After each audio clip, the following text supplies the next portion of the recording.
உங்கள் அபிமான அனந்தலை வாழ் ஜோதிடர் வேலாயுதத்தின் நன்றி கலந்த வணக்கத்தை தெரிவிச்சுக்கிறேன். இந்த பதிவு எதுக்காகனா, ஆங்கில மாத பலாபலன் நாம் காண இருப்பது மே மாத பலாபலனை பார்க்க போகிறோம்.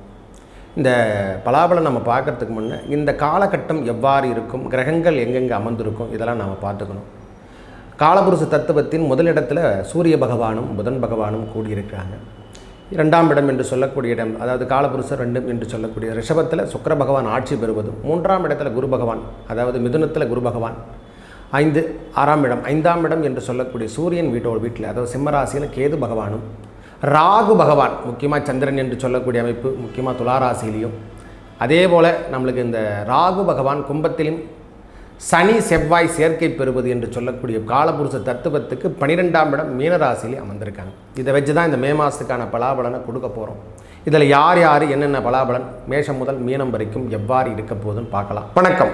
மேஷ ராசிக்கு இந்த மே மாத பலாபலன் எவ்வாறு இருக்க போகுது? பொறுமையும் நிதானத்தையும் கடைபிடிக்க வேண்டிய மாதம் என்று சொன்னால் அது மிகைப்படுத்த முடியாது.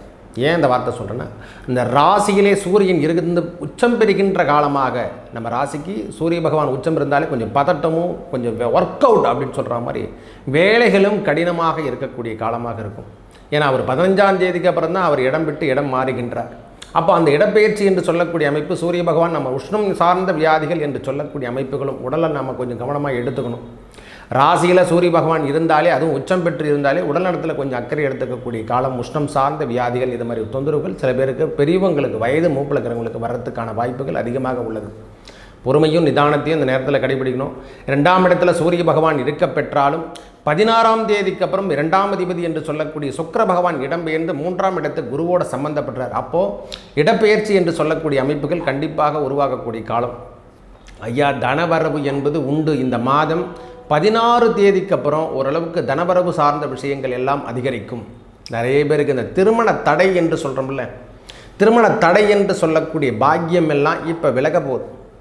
எப்படி சொல்கிறேன்னா, பகவான் நம்மளுக்கு நல்ல ஒரு இடத்தை விட்டு இடம்பெயர்கின்ற காலம். குரு சுக்கிரன் எப்பெல்லாம் நாம் இணைகின்ற நேரத்தில் திருமண தடை தோஷங்கள் விளக்கக்கூடிய காலம். அந்த களத்திரக்காரகன் குருவோடு சம்பந்தப்பட்டு குரு பார்வை நேரடியாக 9ஆம் இடத்தை பார்க்கும். அப்போது நம்மளுக்கு ஸ்தான பலம் பெறுகின்ற காலமாக மாறப்போது. நம்ம வாய்ப்புகள் இதுவரைக்கும் தடை என்று சொல்லியிருந்து பாருங்கள். திருமணத்தில் ஒரு தடை ஏற்பட்டதுங்க, இந்த தடை விலகுமா? கண்டிப்பாக விலகும். இந்த 16 தேதிக்கு அப்புறம் நிறைய விஷயங்கள் மேஷ ராசிக்காரங்களுக்கு திருமண வாய்ப்புகளை தேடி, திடீர் திருமண வாய்ப்புகள். அது கூட என்னங்க ஒரு 10 நாட்களில் பார்த்தா திருமணமே முடிஞ்சு போச்சுங்க அப்படின்னு சொல்கிற மாதிரி ஒரு சூழ்நிலையெல்லாம் காணப்படும். இந்த மாதம் அவ்வளோ சிறப்பினை தருகின்ற மாதமாகவும் இருக்க போகுது. ஏன்னா சுக்கிர பகவான் அந்த ஆட்சி பெற்று 3ஆம் இடம் என்று சொல்லக்கூடிய களத்திரத்தையும் கொடுக்கும். அந்த களத்திரக்காரகனை குருவோடு சம்பந்தப்பட்டு நேரடி பார்வை என்று சொல்லக்கூடிய 9ஆம் இடத்தை பார்க்கும் பொழுது நம்மளுக்கு இதுவரைக்கும் ஏற்பட்டு வந்த தடை விலகும். நம்மளுக்கு ஒரு வாய்ப்பு தருகின்ற காலமாக இந்த காலம் இருக்க போதையா. Good opportunity. வேலையில் இதுவரைக்கும் இருந்து வந்த பிரச்சனை விலகுகின்ற மாதம் என்று சொன்னால் அதை மிகைப்படுத்த முடியாது. நிறைய பேருக்கு செல்வங்கள் சேருகின்ற பாக்கியம் எல்லாம் கிடைக்க போது இந்த மாதம் முழுவதுமே. ஒரு 15-16 தேதி வரைக்கும் சூரியனுடைய இடப்பெயர்ச்சி 2ஆம் இடத்துக்கு சென்ற பிறகு உடல்நலத்தில் கொஞ்சம் அக்கறை எடுத்துங்க. ஏன்னா அவர் நேரடியாக 8ஆம் இடத்தையும் பார்ப்பார்.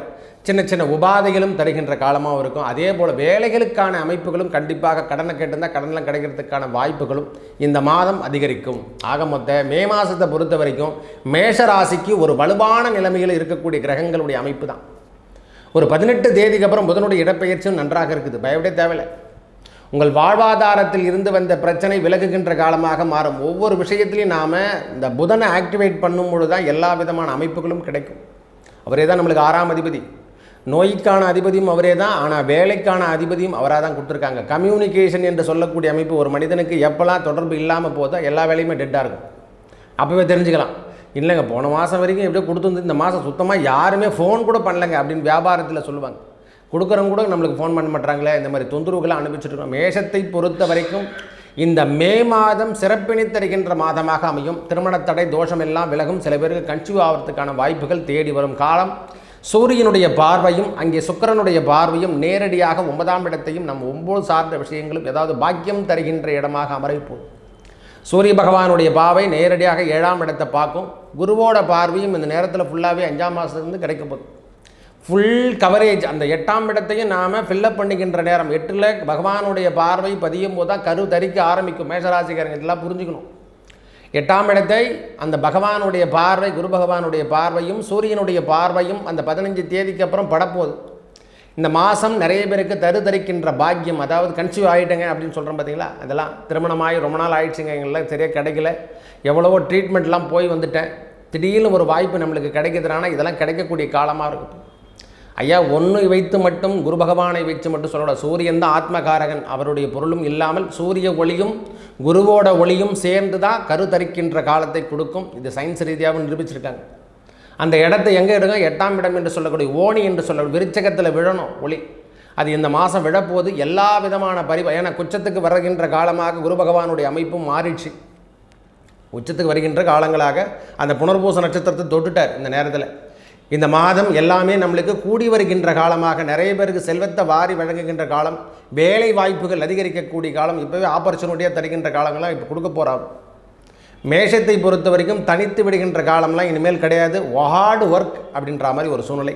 சில பேர் வீடு கட்டுறதுக்கான பாக்கியம், இடம் வாங்கிறதுக்கான பாக்கியம் எல்லாம் இந்த மாதத்தில் ஏற்பட போகுது. நல்ல விஷயங்கள் முதல்ல நடக்கும். செவ்வாய் பகவான் இடம்பெயர்ந்து சனியோடு சம்பந்தப்பட்டிருந்தார். அவர் இடம்பெயர்ந்து செவ்வாய் பகவான் ஆட்சி பெறுகின்ற காலமாகவும் இந்த காலம் இருக்கும். இந்த மாதம் மனசில் இருந்து வந்த பாரம் எல்லாம் விலக போகுது. இந்த செவ்வாய் உள்ளே வந்தாலும் கொஞ்சம் டென்ஷன், பிபிலாம் கொஞ்சம் அதிகரிக்கும், கோபதாபங்கள் ஏற்கனவே சொல்லவே தேவையில்லை மேஷராசியை பொறுத்த வரைக்கும். அதனால் இந்த பொறுமையும் நிதானத்தையும் கடைபிடிப்பது என்பது ரொம்ப முக்கிய தருணமாக இந்த மாதம் இருக்கும். நல்லவை அனைத்தும் வந்து சேரும், நல்லதே நடக்கும். நன்றி, வணக்கம்.